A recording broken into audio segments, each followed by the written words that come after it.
All the way live. Get ready for America's #1 funny man. What? Hey. Make some noise. Ladies and gentlemen, from LA to New York, Chicago to Mississippi, let's give it up for America's #1 funny man, Rodney.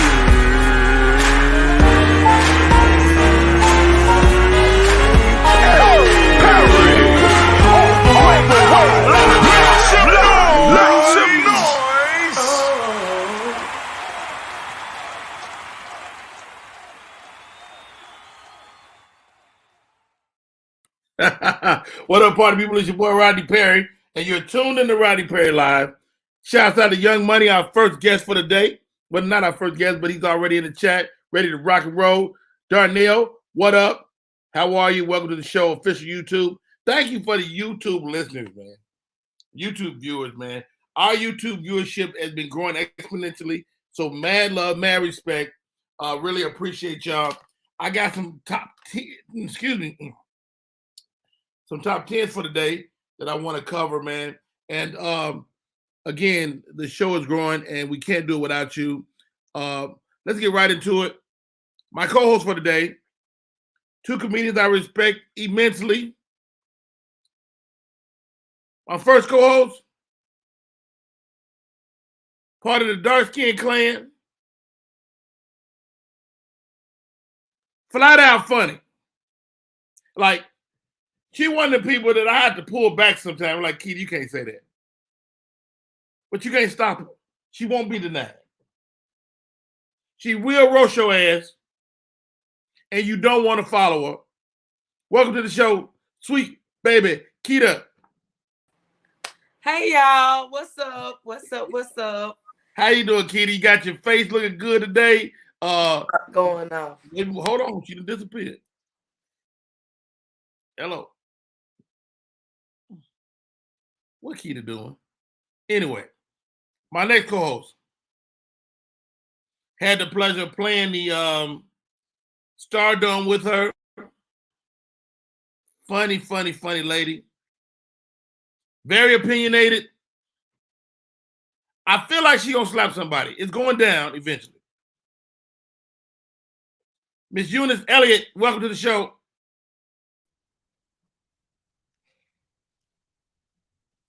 Hey, Rodney. I would never slap anyone. I would never slap anyone unless they really, really needed it. And it would just be like a push in the right direction. Like, go that way. You're going the wrong way. A love touch. I'm pretty sure that's still a slap, though. I'm just gonna throw it out there. It's still a slap. Let's have both my co-hosts in here, sweet baby Keita and the homie Eunice Elliott. Thank y'all for coming in. How y'all doing today, ladies? I'm good. I'm up early. I'm just different. Hey, Keita, I see your brain like, why are we up? What? Right. My brain is like, why we up? We had drinks last night. I put myself to sleep with wine every night. Hold on. Let me get my partner, Candace Latoya. She told me the same thing this morning. She said, Rodney, I can't. Right. Hilarious. I can't. I'm heavy on the Starbucks this morning. You got a big milk jug full of the venti. Oh, that's crazy. All right. So, ladies, y'all out here in these Atlanta streets. Is dating as hard as it looks? Yes. What do you mean, bro? Hell yeah. What you mean? Not just Atlanta streets, all the streets, all of them. Okay. All the streets. Because we're female. Like, they feel like we ain't funny as them. They feel like we can't bring it like they bring it. We're going to talk about dick. Can I say dick? Too late.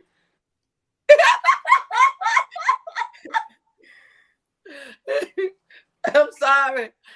Penis. I'm talking about Keita. I'm talking about dating, but it's some challenges just being a female comic, is what you're saying. Right. Dating is even worse because everybody think you're gonna be funny.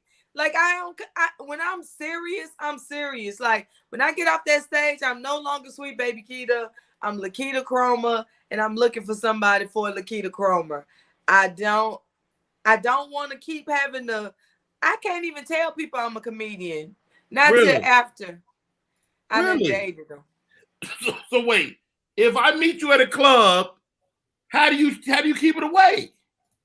I don't meet people at my shows. That means they're groupie, or I don't like that feeling. Really? Yeah, I don't like that. That's interesting to me. I mean, and you think you at clubs probably 80% of your time. Eunice, you have similar problems? Yeah, I was gonna say just being a woman in any industry, any field, dating, comedy. The first problem is people don't generally see women as people. So that's where you already kind of lose your way, because people don't respect women. When I say people, I mean men. Don't respect women the way they would want to be respected. They don't value their opinion as much as they value their own opinion. So in anything, as a woman, when you walk into the room, you already fighting an uphill battle from the preconceived notion. But as a comedian, yeah, before you even get introduced, a comedian will say, "Oh yeah, she's so fine," or "This gonna be my baby," and so they've already set you up to be looked at versus be laughed at. Wow. I mean, one of my personal pet peeves that I hear comics do to bring up a lady, y'all ready for a female? Right. Oh, I hate that. That's horrible. Because the reason they say that is kind of like, oh, we got the little special one come, it kind of lowers expectation versus this is the next performer, this is the next comedian. If they can't figure out I'm a woman, then it didn't matter. Wow. These titties said what they needed to say. Pretty much that part. Yeah. So what is your pet peeve as far as your male counterparts in the game, Keita? That what you just said, that is off top the worst thing that you could do for me. And when I'm the headliner a lot of times, Eunice the headliner a lot of times. Men get in front of me and want to do their whole HBO special to try to show me up or show me what they got. I don't care what you got, because I'm going to bring this heat regardless. They paid me to do this. So I got to sit through this opera, I'm going to call it, of male comics just doing, I don't know what it be, but I'm going to do me. Like, of course, Monique is my friend, and she's been noted as speaking her mind. I mean, it seems like when anytime a woman speaks her mind, she's demonized, called to be, called to, like she is less than a human. And I don't think that's fair. What's your thoughts, Eunice? Well, I think in any honest room, if you ask who has the most sense, the answer will be women. But okay. Because we live in a patriarchal society and women are still deemed the lesser version. I mean, I think about all of the political conversations people have every day that are generally based on the Constitution, a document that when it was written, I wasn't counted as a person for two reasons, because I'm a woman and Black. So a lot of the conversations that people have, and they never meant to have them with me. Wow. So it's hard for them to think I have to say, because you weren't even supposed to be talking right now. Now I will say this, ladies. I've been in comedy 30 years, 30 plus, and a lot of times the greatest enemy to women are other women. Is that true, or am I losing my mind? Listen here. People act like women don't like each other. When men have an argument or altercation, it's just fight. Dudes just argue. Dudes just fight. Women are catty and diva, and we don't get along. Like, it's just regular stuff. I'm gonna just tell you, across the board, I don't like women and men. It ain't like it's just you don't like nobody. I mean, I'm just saying, when I don't like you, I don't like you as an individual. I don't dislike your sex. I dislike you. And so with whatever sex you is, you know what I'm saying? And my thing for not liking you is I don't talk to you. I don't talk to you. There's no reason for me to engage in any conversation with you. I just try to stay away from you. If we got to work together, let's work. But after that, it's nothing else to talk about.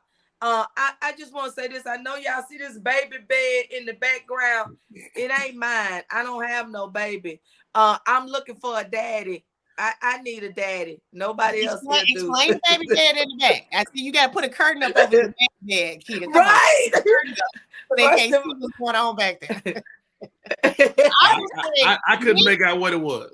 Men will say that they have beef with a dude, and they would tell you, "Oh yeah, I don't deal with him." But it let two women be in the room. The men will try to put against each other. They'll start kind of trying to create friction. And again, it's because it's not as many of us in that space. And so men just see woman. And so that's the same thing. All of them the same, and they should be in competition. Right. Whereas you can have 400 men and all of them swear they special and different and unique. And so again, that's just the mindset that men who run the business, the men that'll be like, oh man, I heard she said this, or oh, she got put on to this. At the end of the day, like Keita said, if you suck, you suck. It really doesn't matter if you XX or XY. I think if you're good, that you'll just rise to the top. Mm-hmm. You know, mostly females too, because there is a smaller number. So when you're good, you know, like both of y'all are good comedians, and so by virtue of that, y'all risen to the top. But the only reason I bring up that idea is because I've seen women throughout my career be like, yeah, I know you got a show with females on it, but I want to be the only woman on the show. There's this queen concept that we've adopted in Black comedy that I think creates an atmosphere for one person to shine. And how do we deal with that? How do we make that different?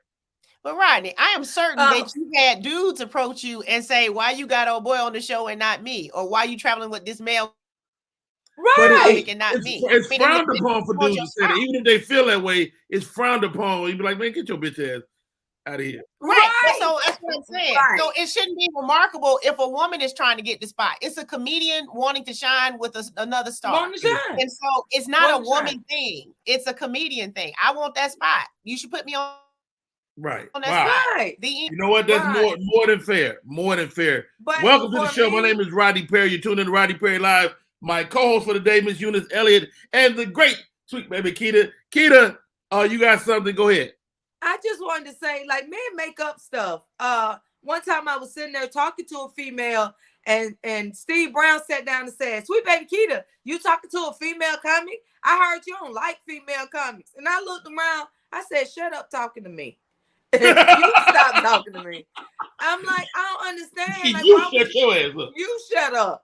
Yeah, because I'm talking to somebody. Like, don't make something out of nothing. Like, I like whoever. Listen, I'm here. If somebody want to ask me a question or talk to me or whatever, I don't be standoffish or nothing. I'm cool. I don't have no problems with nobody. If you got a problem with me, I'm telling you, you got to be a high-ranking demon. You hear me? You got to be evil for me just not to like you. A Eunice too. Like, you can't tell me that people that I just like people, and I genuinely like. Everybody know I used to love Carlos, like love him, but I loved him as a comedian, as a good person. I knew he was gonna rise to the top. I loved him in that. It wasn't about sexual or anything. Like, you can't even love people. Like, people used to be so jealous. Why he always your man crush Monday? He's that who I want to be. That's what I'm crushing on. Right. Carlos is where I want to be. That y'all don't understand. But it got to a point where Carlos said, "Keita, stop making me your man crush Monday." He was like, "I'm tired of arguing with people." Like, people was calling him. Like, really? The love I would show him, I would bring people out. It was nothing if Carlos came. I bring 50 people with me. 50. I know how to get people out. I know what to do.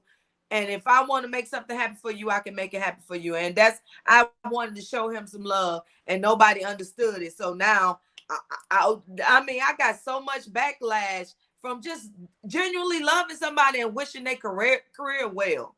I don't like it. That's upsetting to me, but I know it's true, and I know that our industry, especially Black comics, do that. You both are making a transition from opener to feature, from feature to headliner. Talk to me about the business of what we do, Eunice. Like, as you make that transition, and you've even made the foray in the daytime news and working on that level too. Talk to me about that business. Well, first I want to piggyback on what Keita said. Also, people try to pit you against each other as women when you have different styles.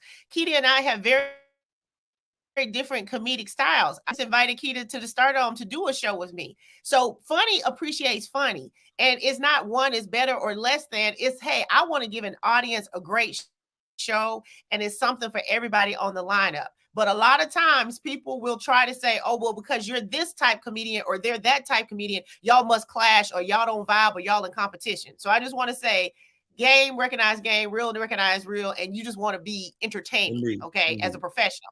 Now, as far as making the transition through the comedy world, I think this is my November make my 15th year in comedy, and I've been able to see comedy as a wonderful outlet. I've never done comedy 100%. I've always had other creative outlets to where when I get on stage, it's a time for me to focus my energies into one group of people at a time. Whereas when you're on TV, that's a different group. When you're on social media, it's a different group. But when you have a group of people, almost a captive audience, literally, you can play up to what they want to hear about, what they want to talk about. So I just like vibing with whatever energy I have. As I've grown in the business and get more time on stage, it gives you more time to play and also kind of settle into the pocket. You're not just like 1, 2, 3, ready, go. Let me do my 5 minutes. Let me do my 8 minutes. Let me do my 20 minutes. When you get more time, you get more time to be more authentic, I feel, when you're on stage, because you can let it breathe a lot more. I love that. Sweet baby Keita, you know, watching your journey has been so impressive to me. Keita say, Rodney, I can get 50 people. That's remarkable. Talk to me about being able to connect with people where they want to come see you. And that's the thing. Like, a lot of people have followers. Those people are not, they real on social media. They're not real when you get to the club or getting people out to the club. I know how to talk to people. I connect with people. Like, I genuinely am who I am. I can't show them nothing fake. I can't be out here being fake. And it ain't about a man or a woman or whatever. Business is business. You saying transitioning to the different parts, like, you know that if I'm an opener, it's 5 to 7. Respect the light. Do your 5, 7. Get off. Stop trying to show people up or whatever. Like, you won't get the chance again if you keep disrespecting the microphone. That's the show for me. If your feature spot is your feature spot, do your time and get off, because the headliner is who they can't see, and that is mad respect. Just do what you need to do. Like, these people come on and they're going over the light, and first of all, the headliner. Do you say anything? Do you just let it go? Okay, I you know me. Wait a minute, this me. I say something. I get people to like, and I boo you. I have been known to boo people if I don't feel like you funny. But I just want you to go ahead and get down. Like, please know that we don't like this. Like, if we just sit here staring at you and not saying nothing, obviously it wasn't enough because you still up there. So let me go ahead and boo you so you'll know really definitively this ain't working and I need to get down. But I will say I won't boo you. But a big part of comedy times when people first start out in comedy is a learning curve, is comedy etiquette. And that goes from backstage to the stage, to time, to performance, to material, that there's a lot of respect and etiquette that goes along with being a professional working comic that other comics want to work with, and that a club would want to work with. So it's not just, it's, hey, but does anybody want to be around you? Are you going to show up on time? Are you going to trash the dressing room? You know, so it's a lot that goes into it beyond just being funny. I see a comment. I know this your show, but somebody does want to get back to dating, and you know I do too. But go ahead. It's your show, Rodney. Go ahead. I get it. I see that, but I want to have this conversation. Somebody want to date me. Somebody want me. Listen here.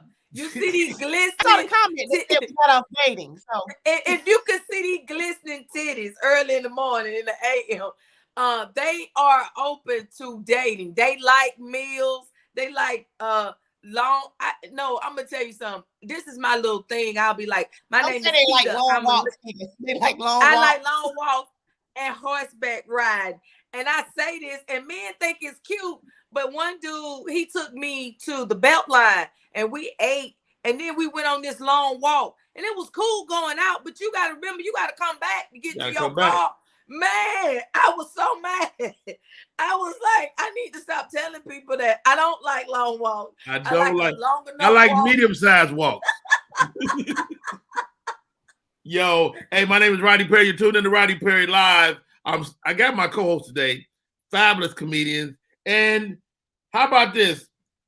As your male counterpart, I have failed you, I'm sure.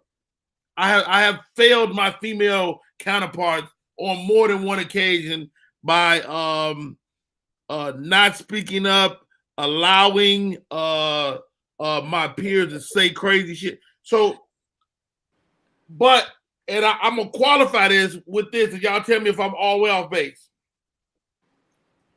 I feel like my homies that's female can't, like, it's almost disrespectful to defend you. Or is that wrong? Rodney. First of all, me and Eunice from Birmingham, I'm from South Carolina. I fight. You hear me? I get right in there with these hands. But too, like, sometimes you want a man to step in to buffer a man. You don't, because I don't want to have to come out the bag and they be like, Keita just need to stop. But for real, like, I got a stalker and he had followed me to Cats. And you know him, everybody know him, Harry. The little crazy man. Right. Yeah. Anytime he see me somewhere, he just show up. And he's not a threat, like threatening. He just. But you don't know that. He might one day right. be. Like, He I've had some talks with that little dude, though. And he artistic and he in love with me. I do know that. And so I'm at Cats. And he's sitting at a table that's reserved. He won't move. He want to sit next to me. The people can't even talk to him. I'm on my live. I said, y'all see Harry done follow me up here. I said, somebody call Foolish and tell him to come and get me. And then somebody called Foolish and he came up there. He cussed Harry out. That's out of Dr. Foolish. Right, Dr. Foolish. And he let Harry know what was up. But he was mad at the other comics, like, why Keita had to call me from home and come up here and help her, and all y'all right here, like, y'all just think this funny. He was real mad. He was and I get that. And that's what I'm talking about. I have taken you personally as a champion because you have worked with strong dynamic women and you invite strong women to work with you. I think sometimes where men fail us, it's not so much defending us, but setting the tone where it's not going to be allowed if you in the space. And I think that's how you move in the world, you know? So it's not so much that somebody has to come at it and then you got to step in to defend. But, you know, I think as all of us grow up, as we get older, we should be setting the tone of the room. And so other men and other comics need to know, if Rodney Perry in the room, we not doing that right here today. Rodney don't allow that. And it's not that's actually true too, ladies. Like, it's stuff that I be hearing stories about dudes doing. I'm like, he don't do that shit around me. You know, but they don't do it around me. Candy, you popped in. You got a word? Yeah, I was going to say about, like, as far as the comics, the female comics, like, from the outside side. I'm not on the stage, but I'm around, you know, you ladies a lot and gentlemen. And I feel like y'all men, typically, like, y'all pick and choose when y'all want to hold us down and not. Like you said in the beginning, Keita, when they say the female comic, it's like, just say a comic, you know. And in the backside, you know, when we're backstage in the green room, you know, you talking to them like, you know, we're all talking like we're all one group. You know, the men say what they want to say. You know, they probably cover up a little bit, you know, when women are in there. But it's like, if you coming back here talking shit, being regular, go on stage and be regular. Like, don't try to make it seem like it's one way on stage and another way behind the scenes. So I can understand that. That's an interesting point. That's an interesting point, Candy. And we're gonna hit this before we go to break. So is your peer conversation ever crossed the line? Right. You know what I'm saying? I mean, as peers, we have light banter. You know, "Ooh, Candy, you look good today. Eunice, I see you. All right, okay." So you know, when is that too much? One time I walked up Go ahead, Keita. Okay, Okay, one time, this was at Uptown many years ago. There was a comedian who was sitting next to me, a male comedian, and you know, some people talk with their hands, but he kept having to hit my thigh every time he had a thought. And I said, hey, that's kind of weird to me, you know, so I would move his hand. And he kept touching me to the point where I had to say, no, seriously, I really don't want you to touch me anymore. And so he kept trying to touch me like to show that he was going to touch me regardless. I've never talked to that comedian ever again. I've never dealt with him again. I removed myself from the situation, but it's one thing to kiki, and it's not like it changes. But if I actually express a boundary and you show me that you don't have to respect it and you will not respect it, we can fix that. That's very easy. I'm not going to argue with you about me, you know? And so I think where we cross the line is sometimes when we're backstage and everybody's jonesing or kikiing, a lot of times as women, we'll set ourselves up to have a lot of stuff thrown at us because we want to show that, hey, we want you. We can roll with this and all that. But a lot of times men take it a little bit too personally, or even when you try to play back with them because they know what you're saying is probably rooted in more truth than a general female insult they threw at you, then it's not fun anymore when you start playing and talking about it. I see Sweet Baby Keita rip the best of them. Right, and they get really sensitive though. Men get really sensitive. They be ready to fight me. Yeah, I have a question for the lady comics. Do you all date other? Like, is that your circle? Do you date male comics? I have. It's not. Listen, because you see these people all the time, and I just know how to keep my real life separate from Sweet Baby Keita. Like, that is an entity. That's a person. That's a brand. When I go on stage, like, don't even bring that stuff around when I'm doing business. Like, I'm so business. I show up on time. I look good. I have my stuff together. I'm ready. If we need to wait, I'm waiting. I ain't over here. What's going on? Or, you know what I'm saying? And I don't do all that. I'm real easy to work with. I just sit back and wait my turn. I'm not doing all that. Let me ask you this, Keita. Let me ask you this, because I felt bad about this. Because I know one of the guys you dated, right?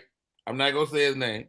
I know, and he and I began to work together, and I was like, I've been knowing Keita longer. I really should have worked with Keita first, right? So after I catch myself, then I'm like, yo, I felt kind of whack because of that.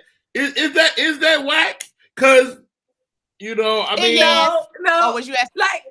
Like everybody like a person they way. Like, that's how I am. Like, I be feeling like y'all, I know y'all got wives and stuff like that, but y'all comically, y'all belong to me. Like, that's my person. I love them. And I would never disrespect your home or nothing like that. Like, you know, I just love people genuinely. But for me, like she said, I was at Uptown one time and I had on a crop top and it was kind of tied in the front.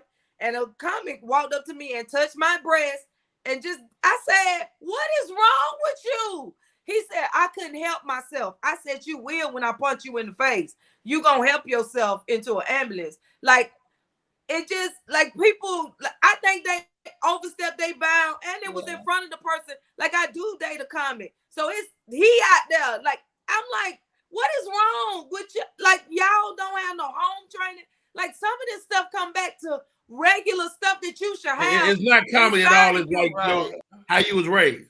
Right. A lot of people try to overcast that, like they're this or they're that. They're a comic. They still human. They still got characteristics. They do this stuff on their own. Like, we are not all the same person because we decided to be a comic. And so people need to start looking at people as individuals. That's how I had to start. You know what I'm saying? I don't generalize people. Like, I know that you are this person. Rodney, you are a king to me. If you don't defend me, I promise you, I get right in there and do 2 to the body and 1 to the face. I do not need you to defend me. Like, I need you to say, no, don't do it. I remember one night, I don't know, I was telling the joke and it was about my baby daddy, but I don't know if it struck this dude like so. And he was like, you toxic, B. You toxic. And I was like, is that my baby daddy? Not everybody laughing.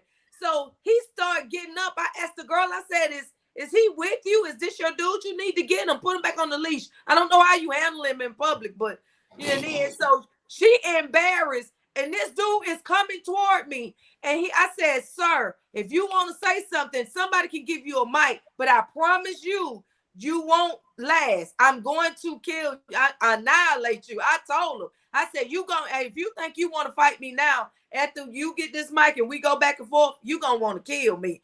And then so the producer of the show, she was coming with the mic to hand it to the dude.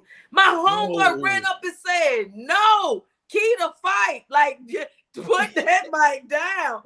Like, please let this man go. Like, the whole club was against this dude. Like, I did nothing to him. I don't even know what sparked us in this exchange. But at the same time, me and the person that I'm dating, he right there. He looking like, oh my God, I'm gonna have to fight for her. Right. And I'm looking like, no, you ain't got to fight for me. I'm gonna be there, made a man look like he is less than, because I be right in there ready to get 10 toes down. My daddy taught me how to fight, and I was about to take this dude out. Hey, y'all, this is Rodney Perry. You're tuning in to Rodney Perry Live. My co-host for today, Sweet Baby Keita, the great Eunice Elliott. And now my guest is just arrived. We're going to take a break. When we come back, the bad girl of comedy, Miss Lunell. Oh, my God. We about to get it going. Hey, it's Rodney Perry. You're tuned in to Rodney Perry Live.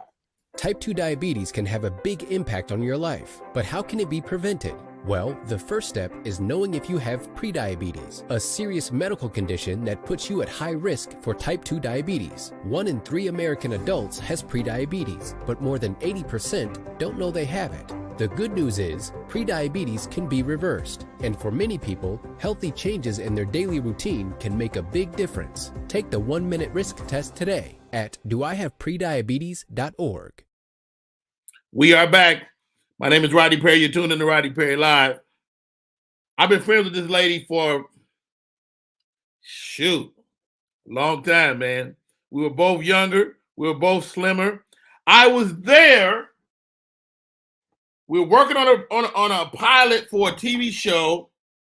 She's there. I'm there. She's pregnant with her now 20-something-year-old baby. And she had that baby that day. I remember like it's yesterday. We're in a great comedy incubator of the Bay Area, and she's here today. She's a movie star. She's a TV star. She's a comedian, and she won't be disrespected. How about that? My name is Rodney Perry, and this is the bad girl of comedy, Lunell. Good morning, Rodney. How are you?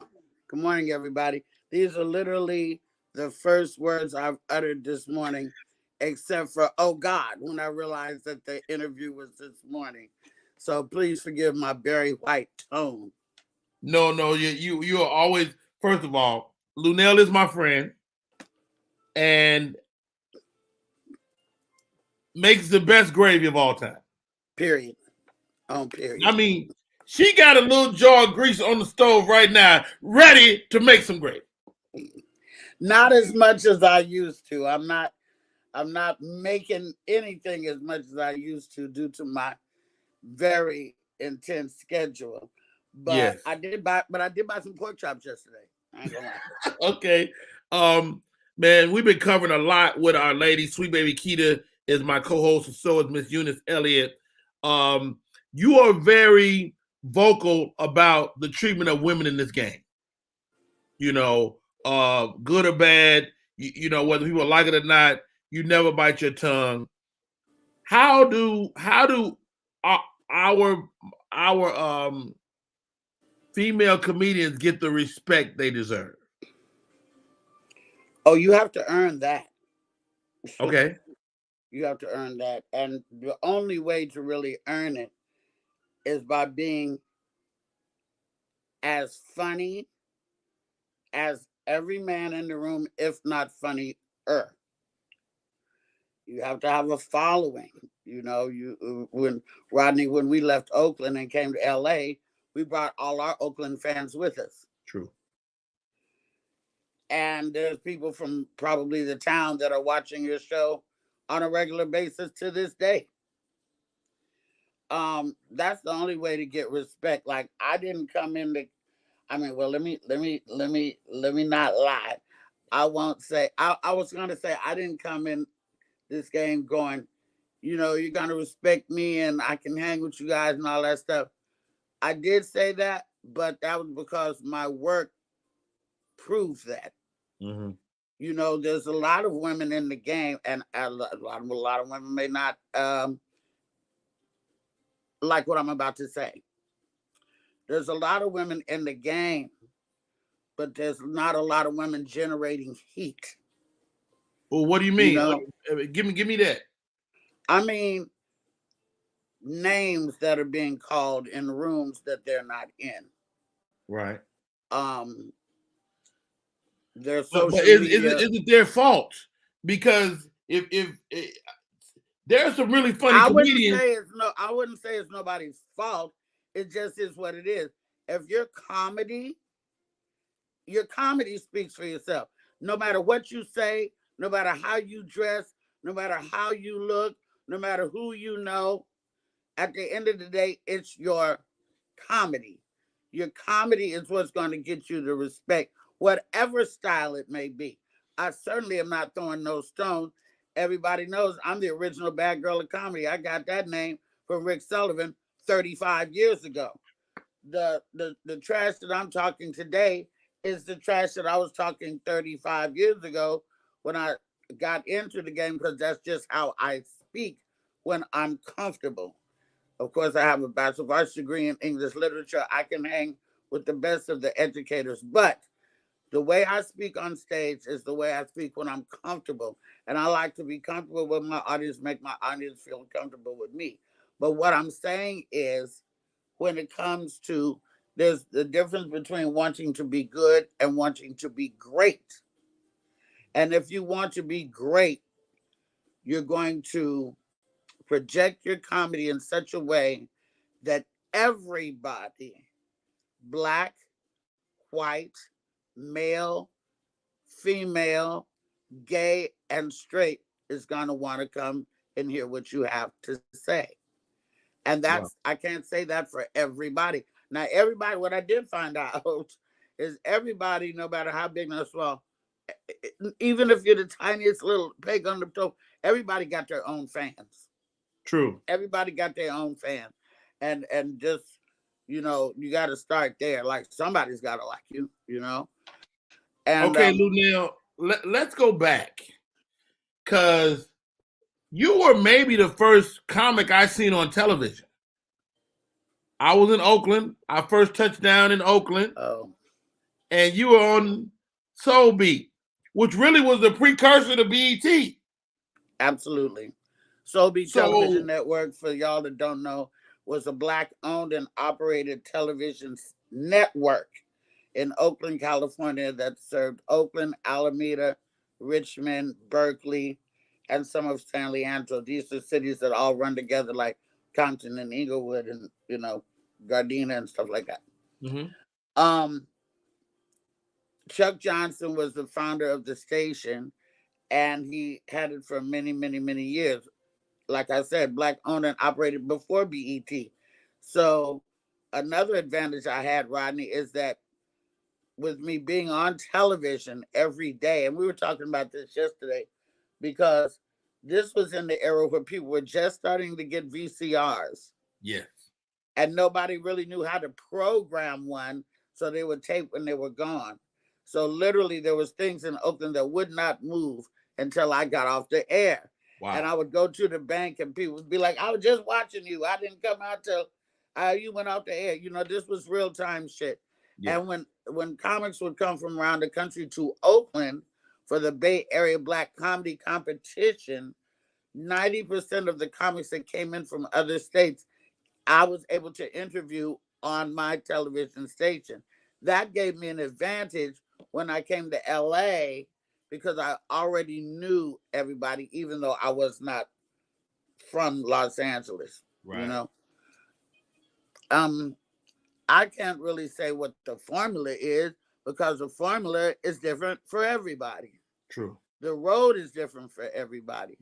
The story is different for everybody. There's no body that you can say, well, if you do this, this, this, and this, you will become a great comic. There's no, the people determine that, you know? Right. And I think that it's also a rare woman that can make men come out without the girls, because a lot of times men come with their girl. The comedy club, they come with their girl. It's a date night. But when you can get a table full of guys, like 4 guys, no girl that will come and see you, you know, now you're generating some heat. Now you're doing something. Hey, Miss Lunell, you're a mother, and your career hasn't slowed down. Is there a guilt for a woman in this business? Because as men, we just go. We don't ask nobody. We don't, you don't even think about the kids. But I feel like with my female counterparts, there's a sense of guilt. Is that true? What do you think? You know, I don't have my lashes on, but I'm going to take my glasses off for this one because I want to be super transparent. I wasn't guilty. Okay. Not at all. Until we did go on Iyanla Fix My Life. Okay. My daughter and myself. And then I found out things that she hadn't shared with me. Incidents that would happen on the bus when she was on her way to school that I didn't know anything about. Incidents that happened at school that I didn't know anything about. And now now I'm saying this, but I wouldn't change a motherfucking thing. I get it. I wouldn't change nothing. My daughter was with her father, as you know, and his a great mother. Comedian in his own right. Yes, I fucked a comedian, lady. The main thing we tell you not to do, I did it, and I had a baby with a comic. Lord have mercy. It was big news in Oakland too, because it was huge. It was big news. Yeah, it was big thing. And then of course I got incarcerated, and you know he took the baby and this and all stuff.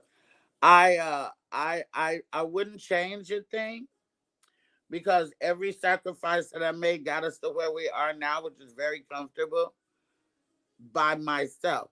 You know, my daughter doesn't have any student loan debt. I paid for San Diego State University. My daughter has a place to live. It's 4 blocks from me. You know, it's where in the studio apartment that I lived in for 15 years before I got. Oh, get out of here!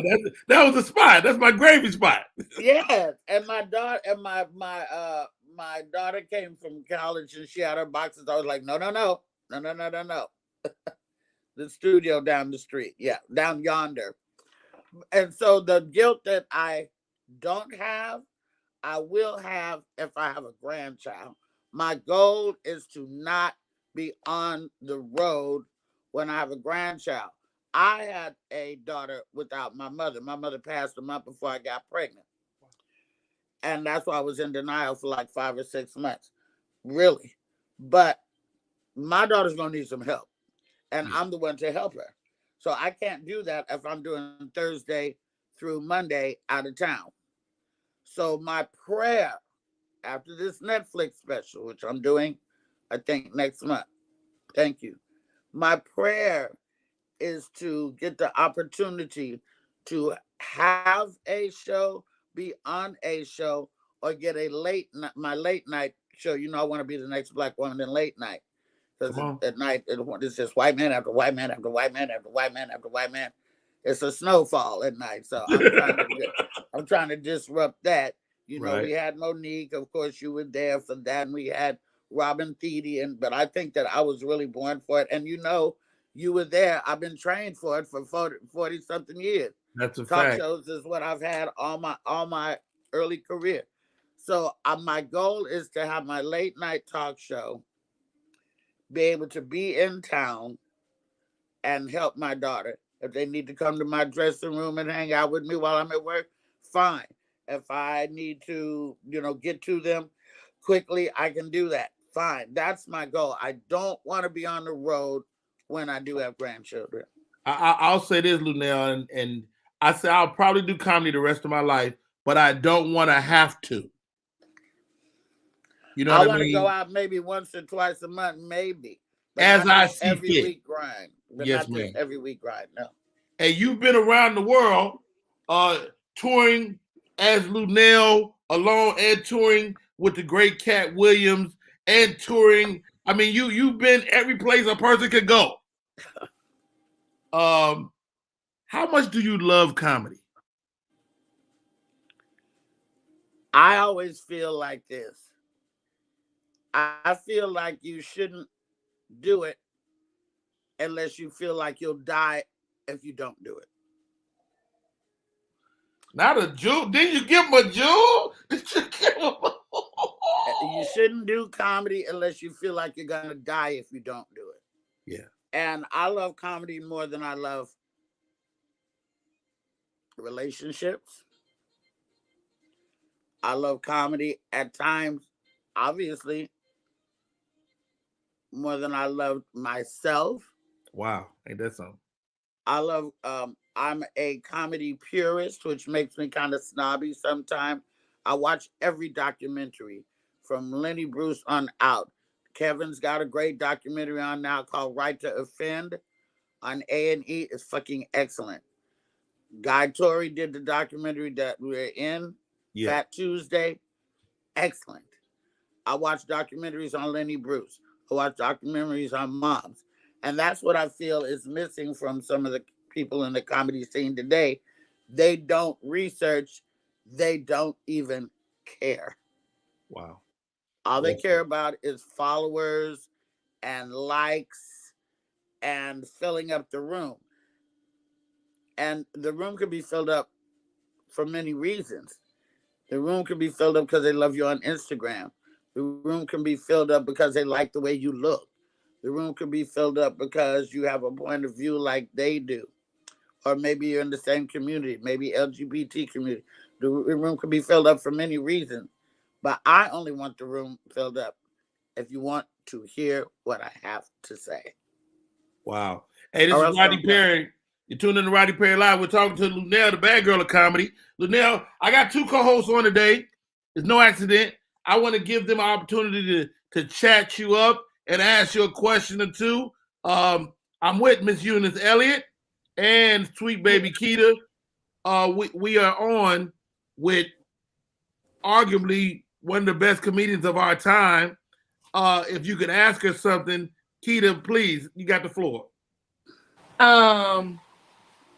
Lunell, I mean, we just asked this question before, but do you like having a male go before you or a female go before you? Like, do you wanted your feature to? I was your feature before, and you are really about your business. You cleared the whole room out. You was like, get out of here, everybody, get out of here. I got out too. I didn't know. And then they was like, you're next. So I'm standing there by the door and I'm just looking forward. And I'm not saying anything to you because I ain't want to upset nobody. And you said, baby, what is you doing? I said, I'm your feature. You said, well, sit down. But you just don't know how to be, you know what I'm saying? Like I got put with you, but it was great, and it was a great opportunity. And you were just very, very straightforward. Like it was no games to be played. But I'm just saying, if you do it, because when I get to a pinnacle of greatness, because I am, what's better for me to have a male open up or a female open up or both on the show, you know what I'm saying? Because I don't have to be the only female on the show. I know that they asked that earlier, but I don't know if that's how you feel. That was my question. Okay. Humble thyself, little sis. Now, everybody feels that they great, but it's really not for us to say that we shouldn't do that. I'm great. I'm amazing. That's not a good look, because we're only as good as our last show. And if we do a great show, we can kill 10 shows and then go to the 11th show and suck, and you will not be great then. So let the people say that about you. Don't say that about you. Second of all, back in the day, Rodney knows, back in the day, we weren't allowed to hang out in the green room with the headliner. There was none of that. It took me years to be able to hang out in a green room with Paul Mooney.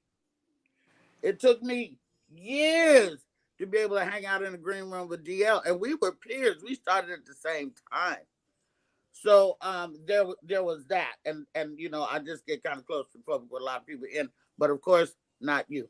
As far as who goes in front of me, I wouldn't give a fuck if a dinosaur went in front of me. You know, I don't have no preference whether it's a male or a female. I feel like if it's a male, I might even go a little harder because obviously you're the feature and I'm the headliner. So let me show you how it's done. But I don't have no preference. My cousin, comedian Shay Sugar, is my host or my feature on the road. She's not with me right now because her mother done took ill and she had to take care of her mom.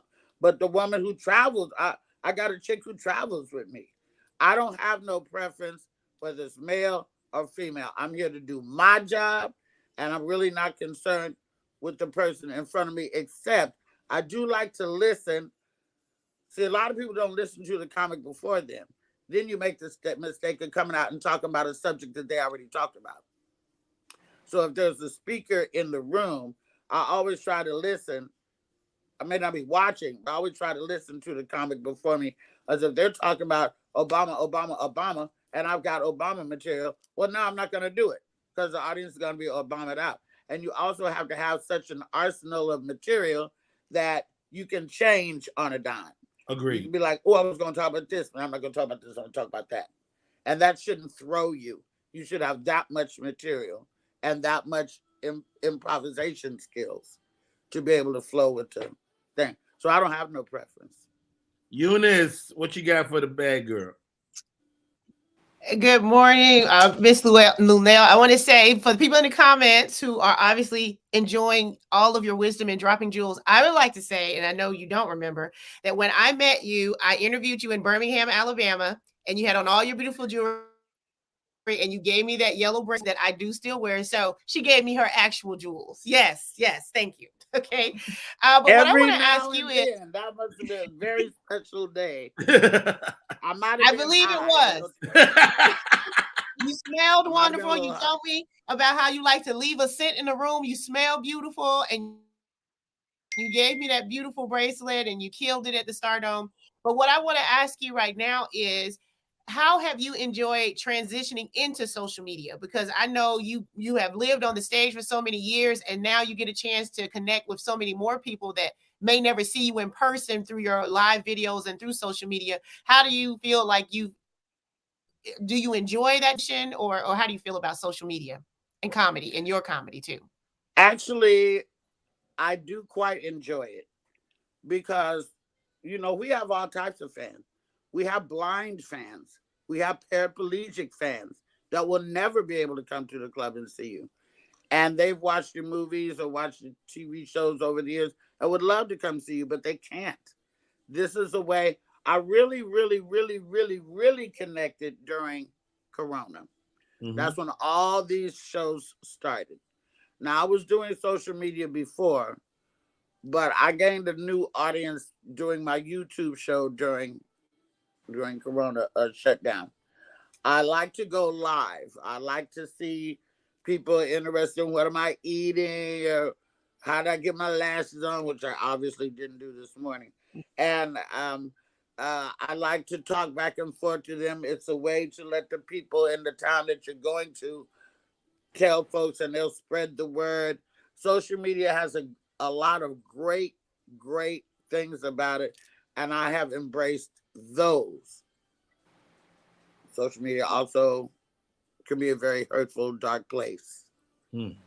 And, you know, nobody likes that. The keyboard gangsters are relentless and they're vicious, and they say all kinds of things to you that they would never step to you and say to your face. And I think that's chicken shit, and I don't like that. Because I'll tell the motherfucker, pull up. I'm here all week. You feel me? If you get at me, let's go. But I do have security. You won't slap me. And and let it be known, I got a weapon on stage. You may not see it, and it ain't a gun, but you will bleed if you step to me. Let that be known. I'm an old bra bitch. Yo, Lunell, I cannot thank you enough for coming on, man. We go back many years. So just to give y'all some background, when I first knew I was going to start this show, I called Lunell. She said, nigga, get a couple of weeks under your belt. And I'll come on. Ken, you got a question for Lunell? Hey, Lunell, good morning. Good morning. It's my sister, my booker, my producer. Okay, great. I just had, first of all, thank you for coming on the show. One thing that I know about you is that you always fly. You keep your nails done, you keep your glasses together, your hair, your clothes. And that's a lot to be said for being in the game for 40 years. You are 100% Lunell, confident, and it shows every day. So kudos to you for that. Have you ever thought about, like, we talked a little bit about mental health last week and female comics. Have you ever thought about like mentoring female comics or even male comics when it comes to, you know, longevity and staying confident and pursuing their goals and dreams in comedy? Well, you know, I used to do some of that through Hope Flood's Comics Rock Convention. Mm-hmm. I was the first person that the people who would fly into town would see. I would start off by talking about certain things. I have been asked many times about mentoring people. That takes time. Somebody would need to shadow me for me to mentor them. And is that going to be on my dime? Am I going to take a mentee and fly them around? Probably not. But if you got to grind, you'll get where I'm at. You know, nobody, when Rodney and me started, you know, you comics flying the fuck around, you're spoiled and you're fucking privileged.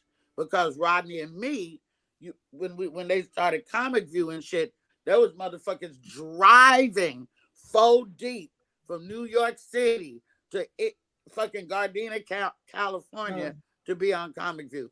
There was for $150. $150. That's right. For $150, that's all the fucking punk ass money you got. That don't even pay for the gas when it was $3 to get back to New York. And we was 3 and 4 bitches deep in a hotel room, not with 3 and 4 beds. Okay. There's a lot of sacrifice that we have gone through. And I think that a lot of comics get paid too quick as well. You know, you got to earn them dollars. You don't get them just because, you know, because you're here. They also are still doing, that thing where y'all sell tickets and you got to bring, you know, 50 people to the show and stuff like that. Remember that shit, Rodney? The bringer rooms? Yeah. Yeah, we got to bring the fucking room. We got to perform and bring the room. It's just, so for me, and also I feel like there's a small minority of people out there who might want to hear what I have to say comedically, but for the most part, I don't think they're interested in what I got to say, because I shadowed Mooney, and I shadowed Rodney Winfield, and I shadowed Laura Hayes, and I shadowed Mark Curry. I shadowed these people. I followed them around. I watched them. I watched how they move. I watched what worked in this room, what didn't work in this room. I went out for a year and didn't even do comedy. I just watched for a whole year when I first got to LA. I think that with the newer generation of comedian, I don't think they care. I think they got it all figured out and they don't want to listen to no OG like me. And that's the way I feel. I could be wrong. I may think about it in the future, but while I'm out here on this grind, I just can't mentor anybody. I hope that these interviews like this can touch somebody and get little jewels and little nuggets like this. This is the best that I can do. You know what I always say? By the way, people, it is 6:30 in the motherfucking morning in LA, and I told Rodney it ain't another motherfucker I would get up and do those 6:30 in the morning interview, but your ass, but I lied. I do it for like Charlamagne or somebody like that. But, I think that. But I said, well, for you, I do it. I had my lash in my hand. I was trying to get them bitches on. I said, I don't have time. I gotta be. When you text me this morning, you said, Rodney, shit, I'm running around here trying to get ready. I said, whatever you come at, you know, I'll take you like this, laying on the pillow. Hey, one of my closest and dearest friends, her name is Lunell. is she a bad girl? And that's gonna be our last question. Are you I know you a sweetheart.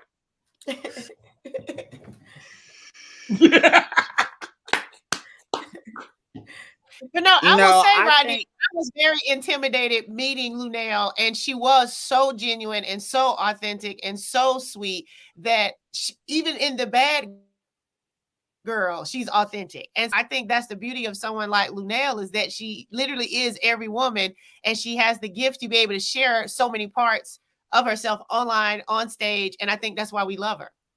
Hey, sis, thank you again for coming on the show. You got the final word, Luenell. Anything for the people? Okay, I want to answer your question about whether I'm a bad girl. I want to give out my social if I can. I want to tell all these sisters on the panel today and the sisters watching, because I can't see the comments. I don't know what they're saying about me. You know, like I said, the keyboard gangsters are on here probably talking about I look like a fly and not listening to what the fuck I'm even saying. So sometimes that happens. But am I a bad girl? Yes, I'm a bad girl. I'm a bad girl in that I've been through a lot. You know, I've done the drug thing. I've done the jail thing. I've done the separated from my daughter thing. I've done the Vegas marriage thing. I've done the baby daddy thing. I've done the whole shit, and I'm still here, still standing, and still funny. In a situation which is not always funny. You know, I got 7 brothers and sisters. 2 of them got cancer right now. Wow. You know, we're dealing with that as a family. We got a family reunion in August that is very important to the family because, you know, we don't know what the future may hold. You know, I I think that being a bad girl, also, you have to be able to back it up. Don't just talk shit and be an asshole or moody or whatever, and don't be the baddest motherfucker in the room. You can do that, if you are indeed the baddest motherfucker in the room. But it's always nice to be nice. I do have my bad days. I got a lot of shit on my mind. And, you know, I'm not the soft and fuzzy motherfucker that they met all the time. I have a bark that's worse than my actual bite, but I will stand up for what's right. I'm very vocal. I ain't scared. I ain't scared of white folks. I ain't scared of men. I'm not scared of executives. None of it. And that may be to my detriment sometimes, but that's just what it is. You know, I'm not going to kowtow to the powers that be to get over. They're going to have to take me as I am, the same way they took Robin Harris, the same way they took Bernie Mac. You're going to have to take me as I am, because I have not changed in 30 years. I don't see a change coming down the pike. So that's that. I want to thank everybody who was on, who allowed me to speak. I want to thank you, Rodney. I want to thank the people in the comments. I guess I'll go back and watch this. How can I watch and see comments? I don't know. You can see it on the YouTube. My YouTube is youtube.com/Rodney Perry Live. And if you want to follow Luenell, she's at heyluenell.com is the website. She's Luenell, Luenell on Instagram. Yeah, at Luenell. And also on Facebook. Well, Luenell Campbell on Facebook is my personal. The official Luenell on Facebook is my fan page.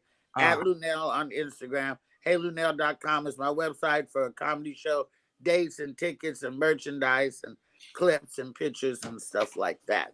And you have the best merchandise too. Can I say that? Like them little glitter shirts. I'm like, them shirts is incredible. Those are Swarovski crystals. I don't have the type of cheap ass bullshit t-shirt with rhinestones on it that half of them fell off in the fucking car before you can even put it on. And if you got titties like we all do, you put the fucking shirt on and the shit start popping off in your titties. That's not me. My shirts are made with Swarovski crystals. They're highly sought after. Nick wore one of my shirts on BET Awards once. Darius McCrary wore one of my shirts in a play. You know, everybody from Karen Clark Sheard down to Wiz got my shirt. Wow. So get you some.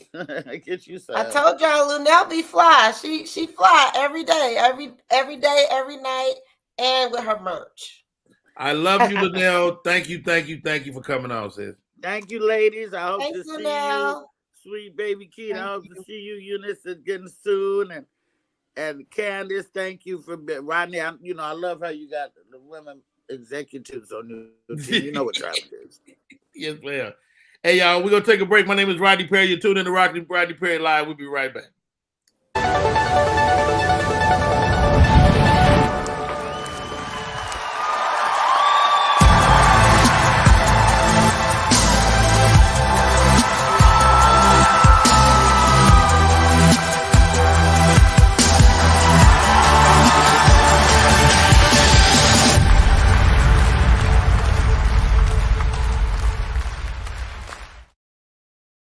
Hey, we are back.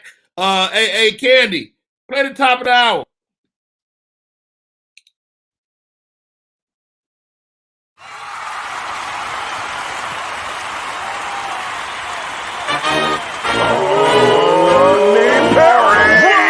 Rodney Perry.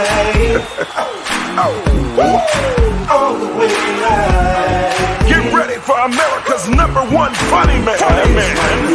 What? Hey. Make some noise.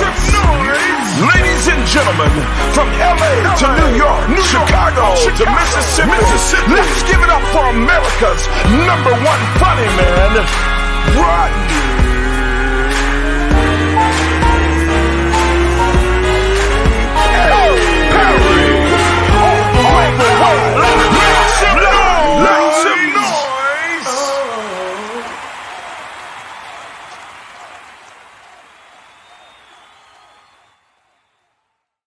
Yo, what a great chat. Lunel came through like the champ she is. And what I wanted to accomplish with that interview, I mean, anytime you go and talk to somebody, I think Larry Jeter, you funny, man. I watch stuff with Lunel all the time, and she ends up commenting on some whatever hot topic is happening in the Twitterverse. But I just wanted to talk to my friend, man, and I think that was great. And please join me, sweet baby Keita, Eunice Elliott. Great job, guys. Great job. Thank y'all for giving. Candy, you gotta hit the button, baby. I got it. Okay. No. Hey, okay. Candy. Yeah. No, but I think you guys did an amazing job. Y'all made it personal, and I'm glad y'all had some personal stories too. That was really dope. Thank you. My co-host today on point. Right. What about dating? Right. Huh? We still dating. Your dating stories are so. Huh? I think I have a delay. Yeah. Oh, your dating stories are so funny to me. Like, I be laughing so hard because it is hard. And when you said like take 2 or double back, that was so funny. And then I went and watched that story. I was like, Eunice is crazy. But it's a lot. Women do not understand. I be telling my friends though, I be like, I'm down for the free meal. I'm there to eat. Now, sir, I'm gonna eat your food. I'm gonna listen to what you got to say. But I'm gonna determine in that time of me eating and taking home some food that we ain't for each other. I go ahead and make a decision right then. Like, it ain't no need to drag this thing out, or I can fix him, or he need that. It's too many women want to fix these men. Stop that. Like, you want to make them into what you want. My friend was dating this guy, and she was like, oh, he's so cute and he's funny and he make me laugh and he this. And she was like, I'm gonna get his teeth fixed. And I was like, that don't even sound right. Like, if he didn't get his teeth fixed, why you gonna get his teeth fixed? Kaden, first of all, you need to mind your business. Let that man get his teeth fixed. No.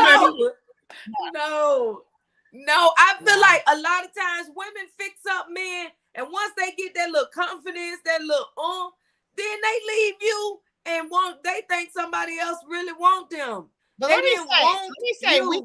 we teach little girls to fix up men. But little girls' toys are all process related. It's your dolls, you fix their hair, you fix their clothes, you mix the little chocolate to cook it with the light bulb. And little boys' toys is like 500 soldiers for $1. So they don't even value them. They lose 2,000 soldiers. It's 10,000 more still in that little bag, and the gun don't even come out his hand. So little girls are raised to put in work to enjoy themselves, and little boys just like they don't put forth no effort. My brother used to play with a piece of paper, and it was his best friend called a chubby, just bouncing around the house, you know. So all that's right, the problem. Little boys and little girls grow up to be men and women. All right, ladies, our next segment, and I looked this up this morning.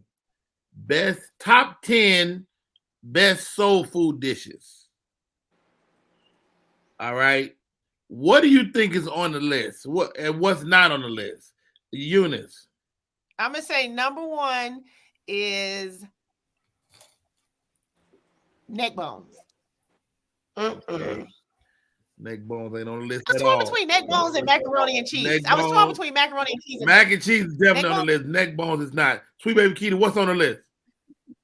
First of all, you said that gravy. Mine is smothered pork chops.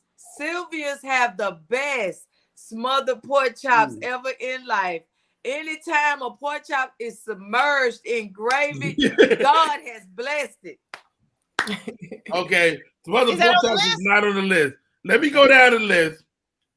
Cornbread. Number 10. Fried chicken. Number 10. 10 to 1. Number 10 is chicken. No, ma'am. Number 10, chitlins. Oh. I do not eat chitlins. Who eats chitlins? I don't. Nobody. I'm just not black enough. What Keith Sweat said? Nobody don't eat no chitlins. Wait a minute. Okay. Next one, number 9, black eyed peas. Yes, on God. On God. Now they went sweet with this. The next one, number 8, sweet potato pie. Yes. Not pumpkin pie.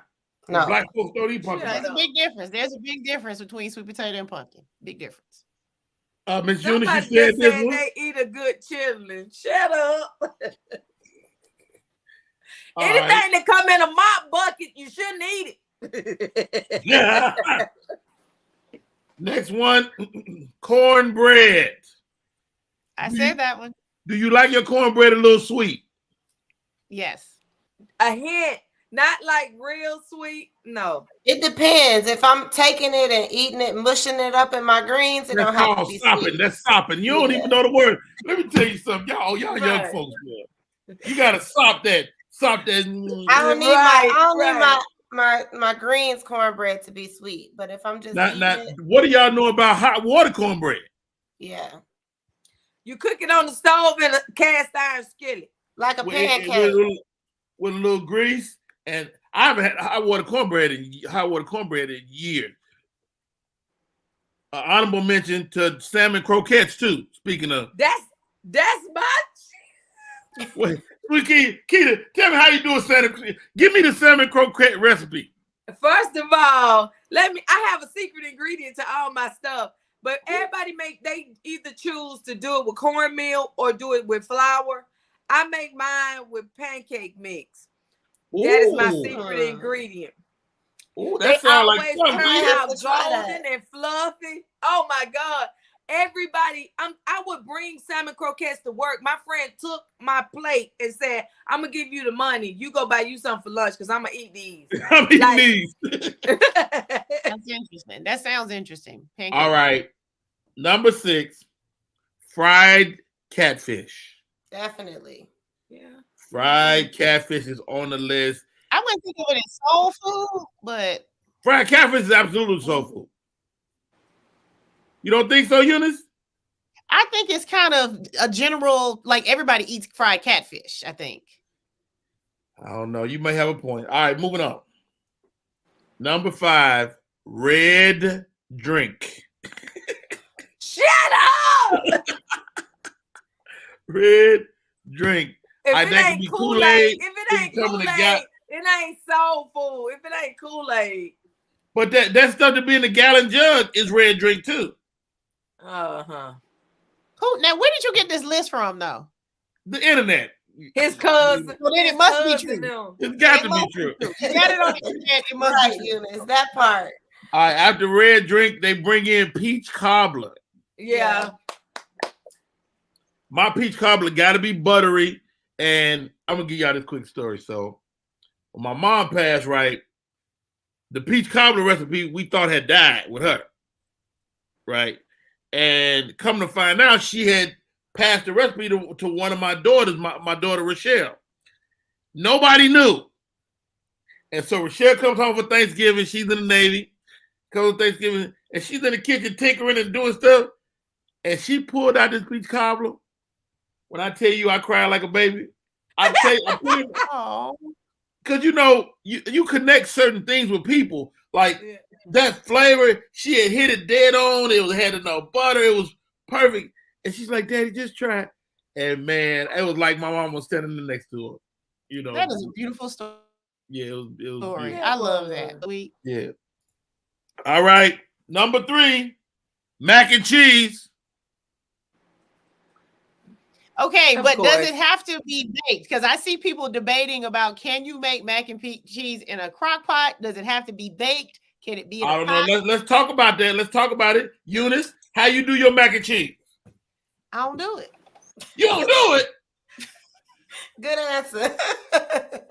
Okay, this is the way you do mac and cheese. Mac and cheese, black mac and cheese has to be baked. But I won't turn down some mac and cheese that's not baked, for the record. But it has to be baked. But wow, look at sweet baby Keita. She froze. I'm trying to figure. My only thing is, when I make macaroni cheese, am I just gonna mix it up, or am I gonna do a roux for the cheese? Like, talk to me about the roux, because you know me and Corey B had a whole argument about the roux, and I'm kind of pro roux right now. I'm pro roux. I am. It depends on how cheesy you want it to be. Cause that roux, it just it's the cheese already. You just gotta sprinkle a little bit on the top and put that thing in there, and it's done. But when I mix up the egg and the milk and pour it through there and mix it up, that's part of the roux. That's part of the roux. Right. That's the difference. Like that's. I think it depends on how high you gotta go in the competition. Like, are you cooking for Thanksgiving? And you gotta really be like this, that mac and cheese, or if you just doing like a Sunday dinner, you know, a little quick. Something. People pay. It's always a competition if you black. People pay me to make macaroni and cheese. Like, I just mix it up and give it to them. They come and pick it up on Thanksgiving. My aunt. When you put the paprika in? First of all, my secret ingredient for macaroni and cheese, believe it or not, is cinnamon. It ain't no secret no more. Wait, hold on. Give me how you put the cinnamon, sweet baby? I just do a little bit, and people be eating it, and you be wondering what that flavor is. That? Like, you can't get it. Like, you don't know what it is. You be reaching, but you don't know. You use the cinnamon in lieu of the paprika. I don't use paprika. I just use a little cinnamon. And they give you a little color on top, but it give you a flavor too. Yes. I like that, Keita. I ain't never heard that in my life. And now you see why I don't do it. I need you to get it. Let me tell you something. It's a girl on YouTube. It says Southern mac and cheese. Follow her recipe. Do you do sour cream in yours? No. Try that sour cream, guys. Let me tell you something. Okay. That's gonna make it even more gooey and moist. Well, you know, another Southern thing is banana pudding. That's the big thing. But I make a pineapple pudding because I didn't eat bananas. Growing up, my uncle told me I looked like a monkey, and he would make monkey faces at me. And he said monkeys ate bananas. So I never did. Like, it's a phobia. I'm trying to get out of it, but I don't. Your uncle is an asshole. Okay, he is. He was 10 years older than me, so you know what I'm saying. I'm a little kid, so I don't eat bananas. So even when growing up, my mother would make a pineapple pudding for me because everybody eat banana pudding. I don't. So now I have this So you recipe use for the same cookies. You use cookies. I use the chess cookies from Pepperidge Farm. I make a pineapple pudding so cold that you'll forget about a banana pudding. You will not. Pineapples are better than bananas, so I get it. But I would never try that. That's great. I promise you, I bring my dish to places. It never come back with anything in it. Like it don't even stay around long. Like if you look at it real close, you can see a tongue mark on the bottom. Right. You know, I took it to AD. He invited me to his pool party. Barbecue thing, yeah. Yeah, and I took it there, and when I tell you it was just GONE, it was gone. They gave me back my little dish. All right. Let me say, I know that Rodney is always looking for ways to consume pineapple, so I know he's on that. Hilarious. You got to come to the show live to hear that. All right. Last two. Number 2, greens. Lavinia said it. Do you prefer kale, collards, or mustards? Or some combination? Who said kale? Not at all. Collards or mustard. Not no kale. Look, turnip greens, mustard greens, or collard green. Kale don't count. That's for vegans. That ain't us. That ain't so. It just happened to be green. Now, right. I'm generally gonna go get a collard green. Candy, how you make your green? I mix mine. I'm not a big collards eater. I feel like collards are a little too tough for me. I like mustards and turnips. I like my mustards and turnips. You gotta cook that collard down. Yeah, I just don't. I prefer the leafy, like the texture of a mustard and a turnip over a collard. Miss Eunice, you make green? You know what? I will always. I'm the person that's gonna bring the best napkins. The best. It's gonna be Chinese. It's gonna be a diverse box of spoons and knives and folks. Nice. You don't want to wash them. You want to throw them away. Who brought these gold forks? Who brought these gold forks? Yeah. So when y'all have the cookout, we gonna have utensils. Hey, you got the Chinette plates. You just got them Chinette plates. Chinette. Top quality. I'm talking about the napkins got pictures on it, designs. You can fit. They textured. You can read the napkin if you close your eyes. Ladies. I'm not cooking that. Ladies, y'all got to jump on this one. Number 1. What is it? We did chillin'. We did black eyed peas. We did sweet potato pie. We did cornbread. We did fried catfish, red drink, peach cobbler, mac and cheese, greens, fried chicken. I said that. Yeah. She did say that. That's the first thing I said. Fried chicken. But you put fried chicken at number 10. Ain't no way fried chicken at number 10. So Eunice, you got us on the chicken. We got a good meal right here. We need to do a potluck. I will cook the chicken. I don't do fried chicken. I don't do fried chicken. Oh, really? I will cook the fried chicken. Like I don't cook it. I eat it. I love Popeyes. Is there a difference between fried chicken and fried chicken wings? It's all chicken. Okay, it's all chicken. So one of the things that if you can pull up Autry's Autry seasoning. Okay. You cannot make a bad piece of chicken with this. Let me tell you what you do to bootleg your chicken breast or your chicken thighs, something that don't have the bone in it necessarily, is marinated in that pickle juice like they do at Chick-fil-A. Ooh, stop right there. That's how you fry that thing up. So that's what makes Chick-fil-A chicken taste like Chick-fil-A chicken is they marinated in pickle juice. Oh, so pickle juice is basically vinegar. Yeah, I like it moist. It seals in. You still flour and coat. You do all that pickle juice. And so when McDonald's starts selling their Southern chicken fried sandwich, and if you noticed, which you probably didn't, in all the advertisements for a McDonald's sandwich, there was a big jar of pickles next to the sandwich because that's what they started doing was marinating the chicken in the pickle juice. Like, let me tell y'all something, ladies.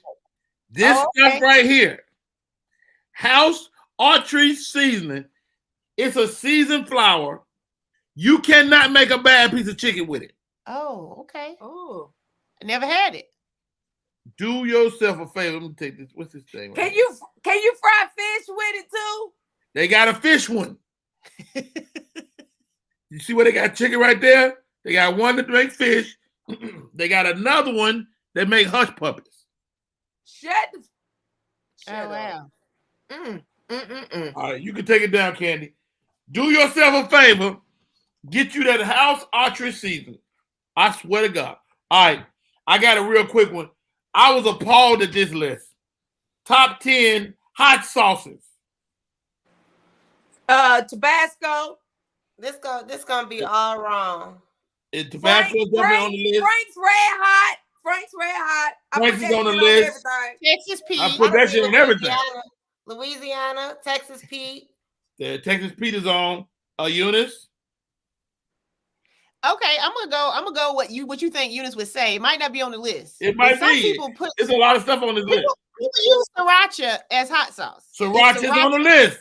Sriracha's on the list. So let's go down real quick. I've never heard this. Ninja Squirrel comes in at number 10. Never heard of it. Never heard of it. Taco Bell got a hot sauce in a bottle. Shit. Never heard of it. Taco Bell. Crystals.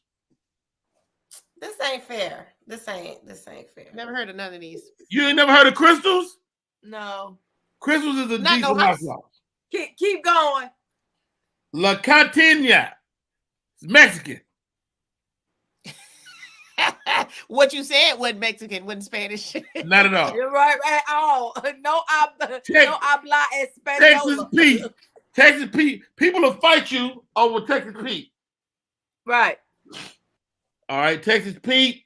Tapatio. That's Mexican. Spanish. That's Mexican. Tapatio. I like how you have to tell us it be Mexican after you say what you say. Tapatio. Tabasco, what Sweet Baby Keita said. I'm not a fan of Tabasco, but have you had them exotic Tabasco flavors? Yeah. The smoke, they have like a smoked one. Man, that shit good. Chipotle one, yeah, it's good. That Tabasco shit is good. All right. Oh, this is the sriracha.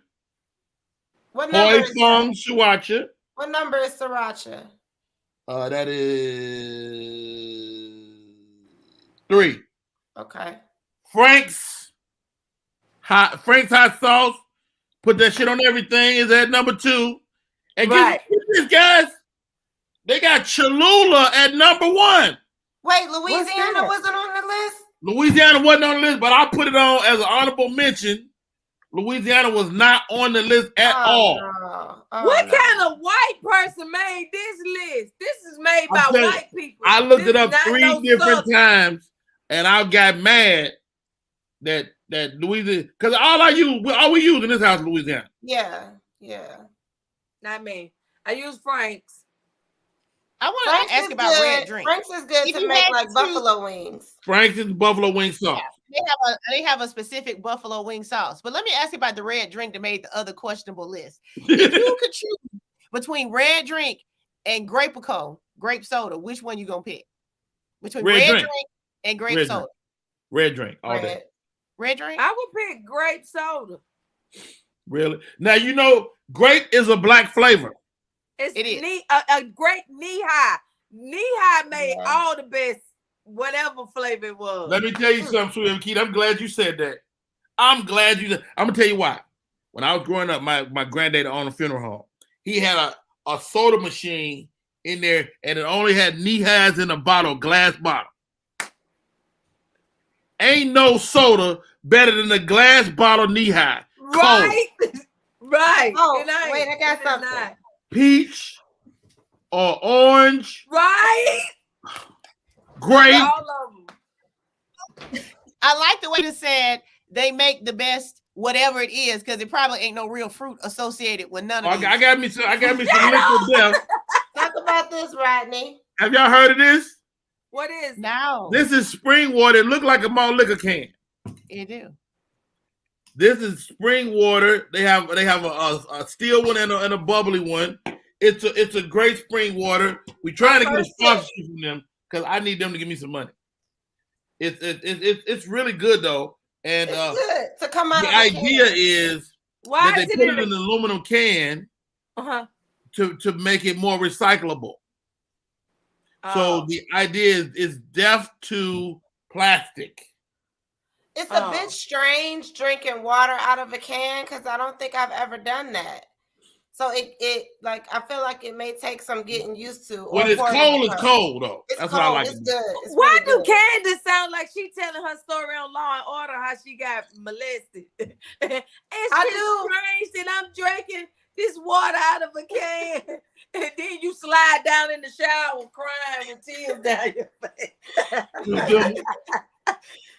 Y'all off the chain today. Two top 10 lists. My co-host for the day, Miss Eunice Elliott, Sweet Baby Keita. Man, you guys are off the chain. Eunice don't make no greens. It's been a lot of fun, Rodney. Thank you for the invitation. Eunice will cook some chicken, and that's all we need. I just want to say this. I know my limitation. I know my role in this world. I'm very self-aware. Now, I can cook all the things. I just get a lot of anxiety about cooking for other people. Really? So I cook for myself all the time. But, I think I try to make it so special that it don't never come out how I know it should come out when I make it for myself. So I don't do it. I don't do it. Yeah, don't do that. Let me tell you something. Keita, you need to send me this recipe for this mac and cheese. How do y'all feel about some of the comments like German chocolate cake not making the soul food list? Red velvet cake. I mean, listen to the name of it. Nobody give a damn about no German chocolate cake. What about red velvet cake? I like red velvet. Red velvet is black.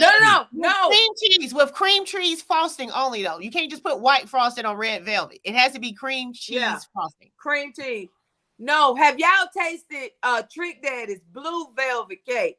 Oh my God, it is so good. Oh my, it's so moist and good. Hold on. Trick Daddy cook? I love you, Trick Daddy. Trick Daddy cook? Yes, he got a restaurant. Air fried chicken is a thing, by the way, for the comment. Fried chicken in a skillet is one thing, and air fried chicken is another thing. You should never try to interchange the two.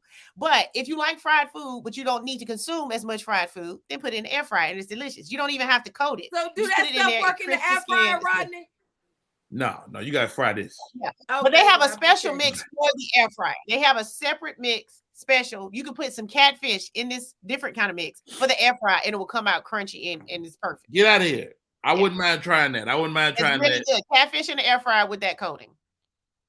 Yeah. Wow. Okay, we're gonna start doing air frying stuff. We gonna know. I'm like, y'all getting products. Like, let me tell y'all something, ladies. We ain't talking healthy today. we not. You just put in, so we're gonna respect it. I picked up on that. I somewhere. Somewhere along the line. Right. Somewhere along the line. Somebody said sweet tea. You know what? That is. It should have made the list. It should have made the list. You right. You right. You what else? You should have made the list. Fried cabbage. I fry some cabbage. Hold on, stop right there, Sweet Baby Keita. How you fry cabbage? First of all, you start off with fat back. You fry it in the you fry it up to a good crispy fat back. You take it out, you leave a couple of pieces in. And as this grease is frying, you just put hands full of this washed cabbage over in there. It's gonna simmer down. As soon as it starts getting in there, you pour a little chicken broth. I mix the cabbage. I always use the purple and the green. Like my fried cabbage is so like you don't have to put no salt in it after cuss that fat. But you use the meat. The meat is bam, bam. You done. Sweet Baby Keita, I ain't never heard of fried cabbage. Fried cabbage. Even I have heard of fried cabbage, Rodney Perry. Right. I will fry some cabbage on you, and then to like spice it up, I put a little cayenne pepper, just a little or whatever. You kick it up a notch. And then I put some craisins in it. No, you don't put no craisins in there. Yes, I do, and it's so good. It's so good. Man. Okay, so I already see another show called Cooking with Comics. And since I don't cook, I will come to y'all's houses and y'all can cook for me. And we can sit around and cook with comics. All right, let's do this. I love that idea, ladies. What do you put in the crock pot? You're a crock pot king. I watched your stuff and did one of your recipes before, right? I like the crock pot. And my wife said, how you gonna call yourself the crock pot king? And the crock pot is sitting there for 20 years, you ain't never touched it. The only thing I cook in the crock pot, and again, I know I would be judged. What you do is you burn some sausage in a skillet, And in the crock pot, you put a couple of blocks of cream cheese, a couple of cans of Rotel. Okay. And then you put that sausage in there. Let that sit in the crock pot. You got this creamy sausage cheese dip. That's all I put in the crock pot. That sounds good. That sounds good. What I put it's in cream the crock sausage pot, and roasted yeah, tomatoes. I put black-eyed peas, lima beans. When I do them lima beans, and then I put some diced tomatoes in there. When I tell you, why you gotta ball your fist up when you talk about it? She about her food, okay? She about her cooking. Listen, first of all, I get them smoked turkey. Now I boil them in there first. Then I put them lima beans. I get them frozen from Food Depot. They got the best frozen vegetables. That's my tip. And then at the end, just put some diced tomatoes in it. When I tell you, I don't send no man no picture of nothing I got. My hoo-ha's, my titties, nothing. None. I send them a picture of them lima beans. He on the way. He on the way over. I'll put a good pot roast. Yeah, and red beans and rice. I'll put that in the crock pot. All right, guys, we're gonna take a break. We come back. My next guest, man, it's written all over your face. I'm gonna just say that. His name is Joe Little, and one of the most talented dudes in the game. We'll be right back with more show. My name is Rodney Perry. This is Rodney Perry Live. What's up, y'all? It's Michael Sean, and I know you want to be a podcaster. You want a successful podcast. You want to give your views and opinions, but you just don't know how to do it correctly. That's why you got to hit up ShawneeScott.com. You want to be on radio, and you want to know how to build your radio career. ShawneeScott.com. She's done all of this. I've worked alongside her for years, and I will tell you the information that she can give you is on a value level that I can't even put a price on it. All you have to do is go to ShawneeScott.com. Your future, right now. That's it. Michael Sean. Yeah.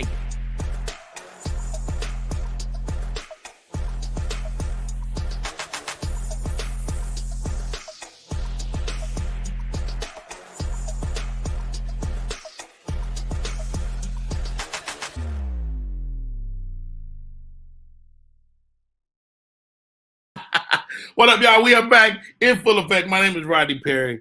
You're tuning in to Rodney Perry Live. Incredible show today. Thank you to the bad girl of comedy, Little Nail, for popping in the first hour. My co-host for today, Sweet Baby Keita, Eunice Elliott, Master Chefs. Who knew? Fabulous comedians. We knew that. But now it's time. Bring my homie on.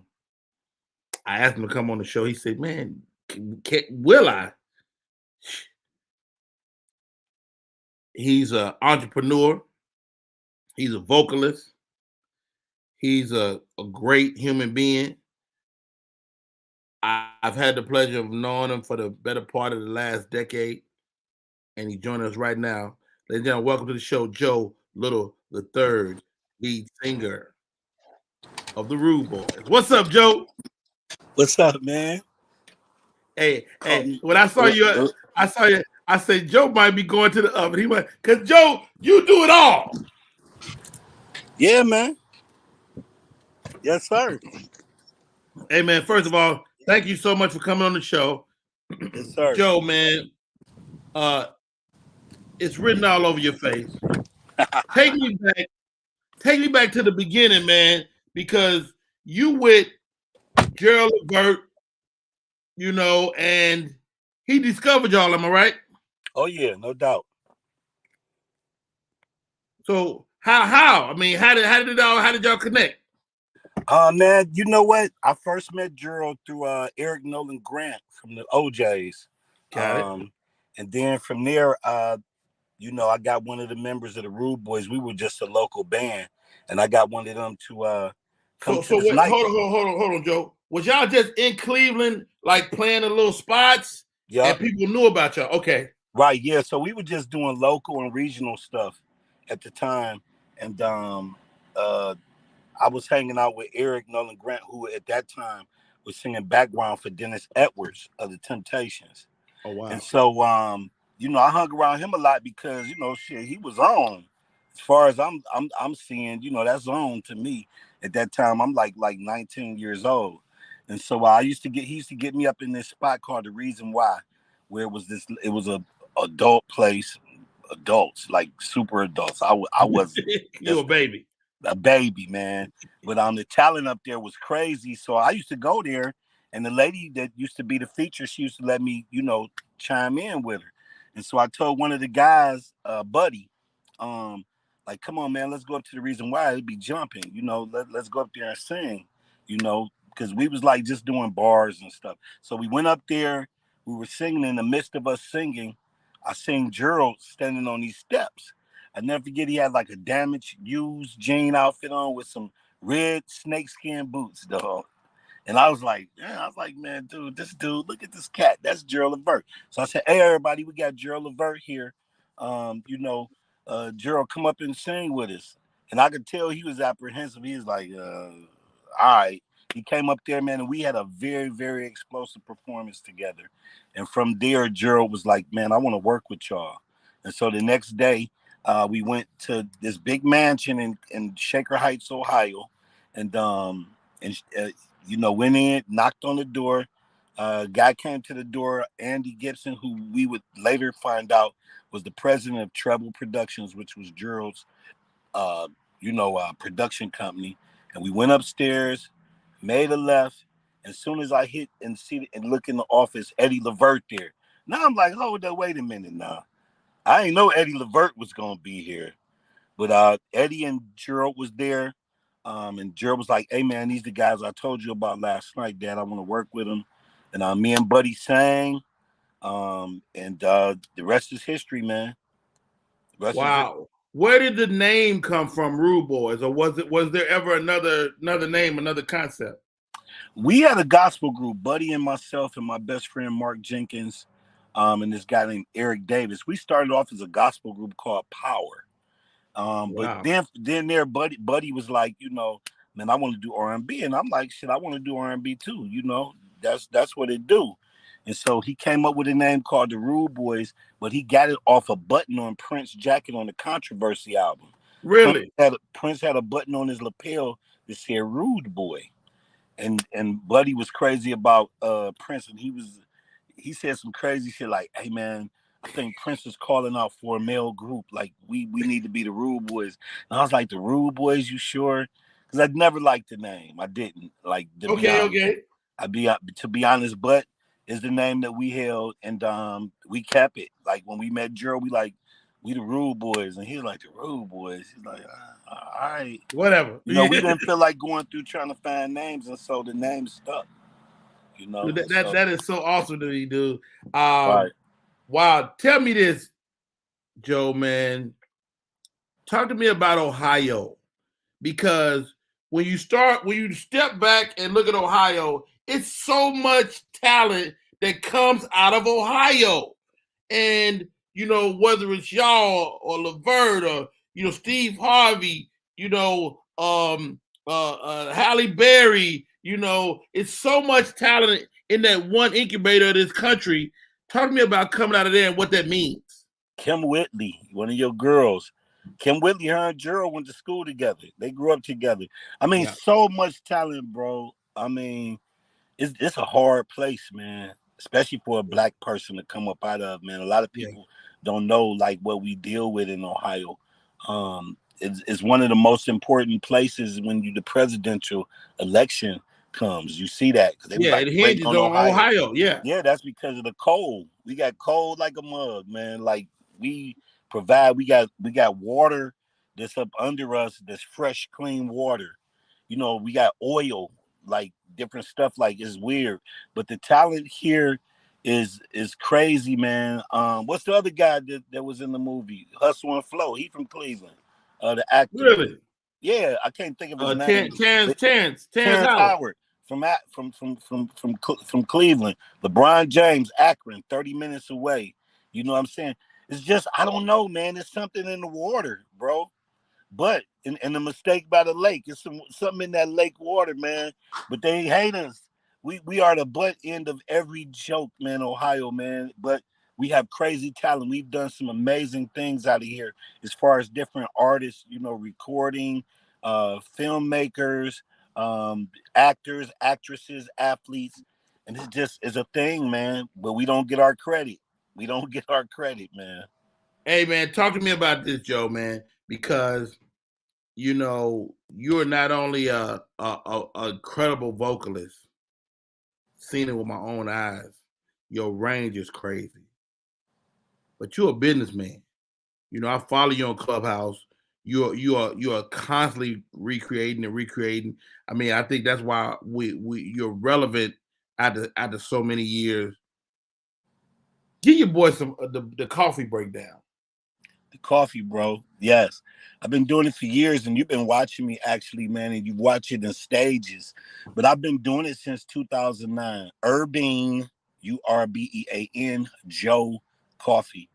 Dot coffee. That's the website, urbanejoe.coffee. Urbane, not urban. But it's an idea that I came up with that my cousin also sparked within me in a crazy time, man. I was taking the L, man, real bad. I jacked off a lot of money or whatever, and just was out here, man, just really struggling. And my cousin came to me one day about like, man, why don't we try to do a coffee shop? He said, you're an icon here in Cleveland, and if you do a coffee shop, it'll jump off. And I was just like, with what? Like, we ain't got no money, bro. And so at that time, I was in tax trouble, and some money slipped through the cracks. And what happened is that I was really nervous because I had been hurting for a minute, but we utilized some of that money with another partner of mine named Rick and my cousin, and we came in together and we developed a coffee shop. And then me and my cousin came up with a name, Urbane Joe. He was like, urban because you're black. Joe, that's a cup of coffee. Your name is Joe. And he was just, coffee is the second biggest commodity in the world. And they call coffee Joe. They call coffee Joe. Yeah, yes. And coffee is the second biggest, at that time was definitely the second biggest commodity after oil. I don't know where it stands today, but it's very high. And it just sparked me, man. And we moved forward and we just started real small and we built up until like maybe the last like 3-4 years, man, it's really manifested as a brand. I've opened up plenty of shops, but now the branding is there. Yeah. I have 4 different ground blends, Blue Magic, King's Choice. We have a Black Diamond, and we have Gold Rush. But now I have the Dynasty K Cups. I have K Cups now, which was a hell of a venture, man. It like really cost me, but it's great. I had to stay in tune with the coffee business. So Dynasty is my K Cup, a 12-count K Cup that we sell. I love that. We sell mugs, hoodies, shirts, hats, whatever, man. And it's doing pretty good, man. You know, I'm getting some decent support. I definitely got to get you some up there so you can profile and take a picture for it with me. Done. You know, for me. But it's been doing good. I got a lot of people that's been drinking it. I have a lot of celebrities that have been helping me push it. And just Urbane Joe Coffee, that's where my heart is. I mean, my music is always first because it puts me on a platform for people to be able to see my works and what else I'm doing. So most definitely Urbane Joe Coffee. I appreciate you for bringing that up. But y'all see it, he's putting it up. Oh, for sure, man. Let's do it again. How about that? Urbane Joe, Joe Little the Third, the Rude Boys.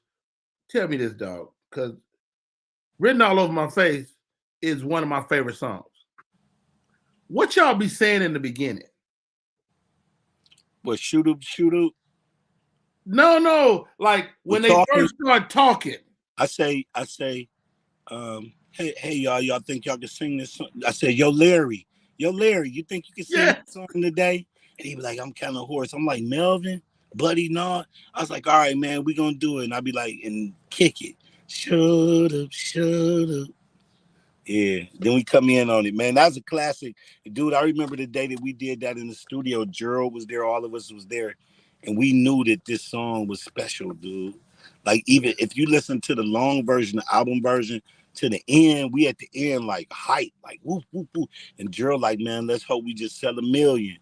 And then I never forget, I look over to Melvin while we in the studio. I'm like, man, Melvin, I love you. Because I knew, and I told him, he was like, I love you too. Because I knew we had arrived at that moment, man. Wow.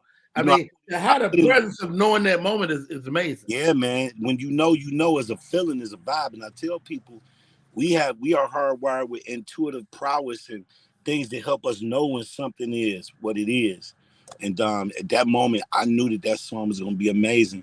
And we had a hard time getting the label to put it out. Like, really? Like our first single was this song called "Come On, Let's Do This," and it like just went flat. I think it came in and it got up to like 60 or 70 on the charts. But shit, to me, I'm like, shoot, we on the charts. We on the charts. We on the charts. But hey, at the same time, I'm like, man, I'm a winner, man. We got to get number ones. I done ran around here telling people since I was a little kid that I'm gonna have a number one record. I'm gonna win some awards. So this is the moment. So when it came time for the second single, Sylvia Rome, who was the senior vice president over Atlantic at that moment, was kind of iffy on the record. She was like, I don't know, because it had a different sound at the times. You're talking about the New Jack Swing era. Yes. So this song, what made it great is because it stood out, because it didn't sound like other music that was out. And it just had an infectious beat and an infectious hook. Like it's written all over your face. Just smile, just smile, just smile. For me, is better than any word I've ever heard. And therefore I just really believe that song took off in a time because it was very different from everything else, and that was a blessing. Man, we talking to Joe Little. Let me bring my co-host in here, Sweet Baby Keita, Miss Eunice Elliott. We're talking to legendary recording artist, and Miss Candace Otoya. We're talking to legendary recording artist Joe Little. Ladies, I brought y'all in because Joe ain't singing to Rodney Perry. He started though. He started. How you know Joe singing to them? Joe, I know what you're doing. Okay. Y'all Negroes can call me early in the morning. Early in the morning. Joe, you my really guy. Using this. I'm really talking like this so I can wake my voice up. Hey. Me. I ain't gonna put you on the spot, but if you feel the spirit. Now, who was talking about? I heard y'all talking about them recipes. Y'all can't be getting a brother. Y'all can't make a brother hungry this morning like that. But right. You know what, Joe? I'm glad you brought that up. Joe, you dating? This a dating. This a dating? You dating? Segment. No, I'm not dating. Okay.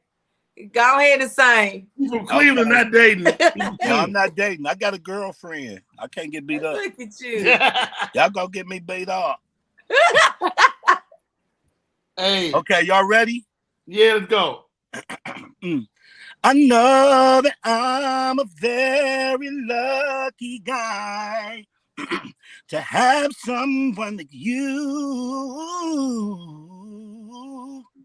Never met a girl in my life like you before. You make all my dreams come true. I love the way you carry you. Carry you. You got a lot of class and good taste.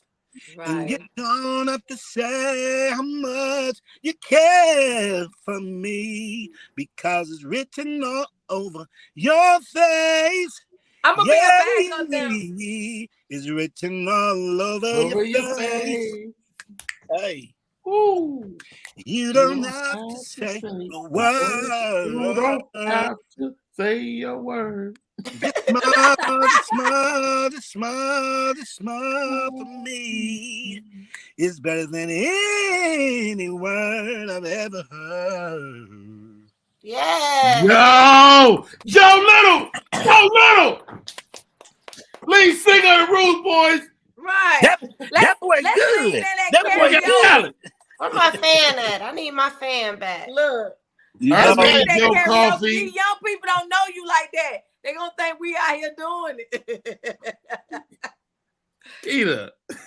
Keita off the chain. Hey, Keita off the chain. Real quick, man, before we get out of here, Joe, man, how do people stay in touch, bro? Man, stay in touch. Y'all can go on my Instagram, Joe Little Rude Boys Official. Rude Boys Official. Rude Boys with the S. You can also find me on The Real Rude Boys with the S. That's Instagram. That's my group. And Them is basically how you keep up with me. Urbingjoe.coffee. Go get some of that coffee. Coffee is amazing. And I'm not just saying that because it's my coffee, but it is the greatest coffee in the world.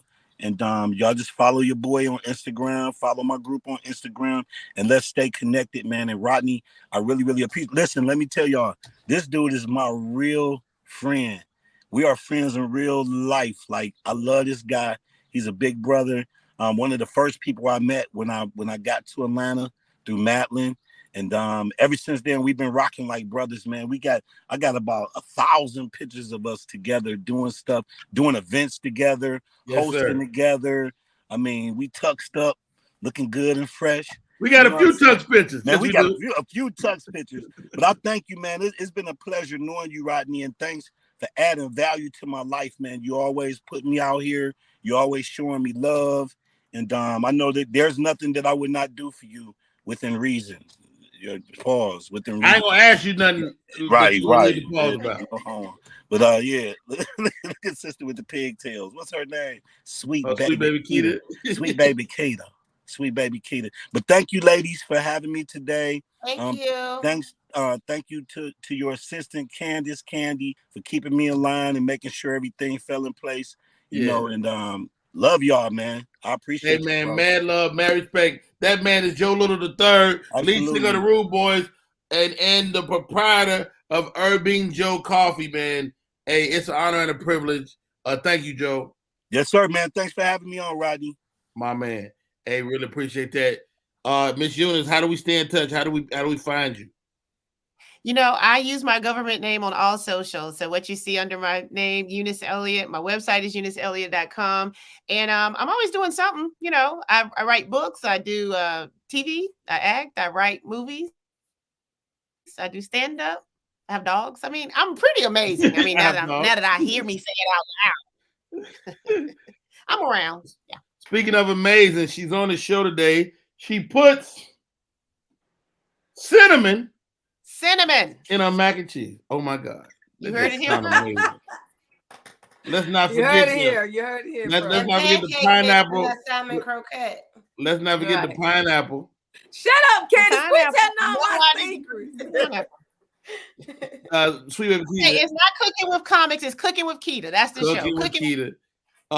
No, all jokes aside, Sweet baby Keita, how do we stay in touch?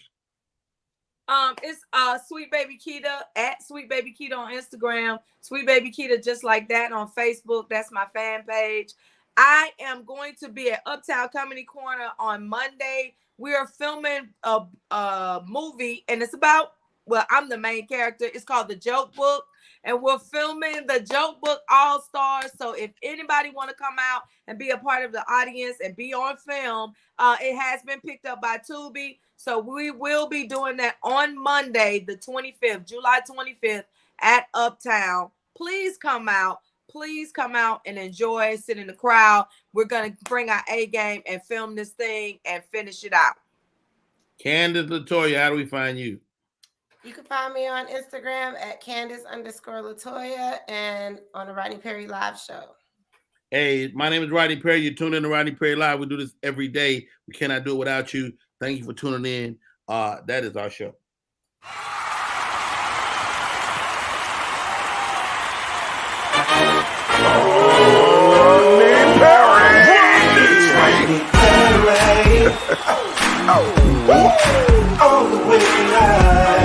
Get ready for America's #1 funny man.